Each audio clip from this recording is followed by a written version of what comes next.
One of the new features that you can take advantage of in AutoCAD 2014 is the new Geographic location tool.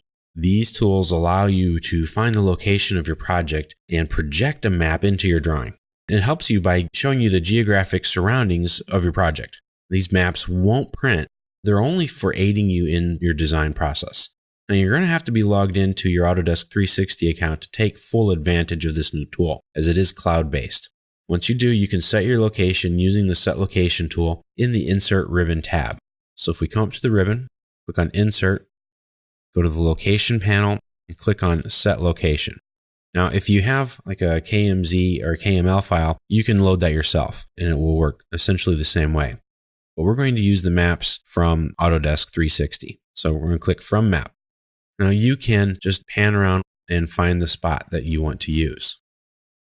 Or if you want to do a search, say I will search for Houston, press Enter, and it will give you some results.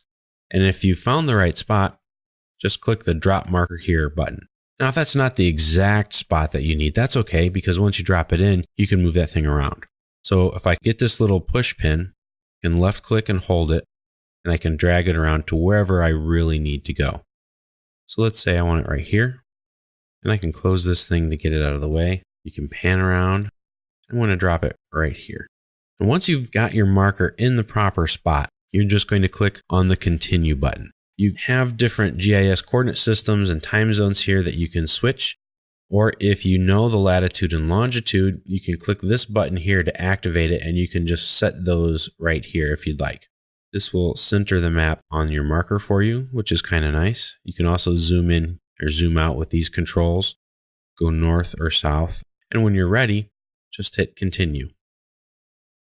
Now you have to pick the spot where that pin mark is going. So if you know what those coordinates need to be, put it in there. Otherwise, you probably just want it to go at 0, 0, 0.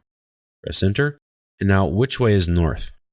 Typically, north is going to be straight up. So you can just type in the angle, or you can pick it with your crosshairs. Press Enter, and here's the map.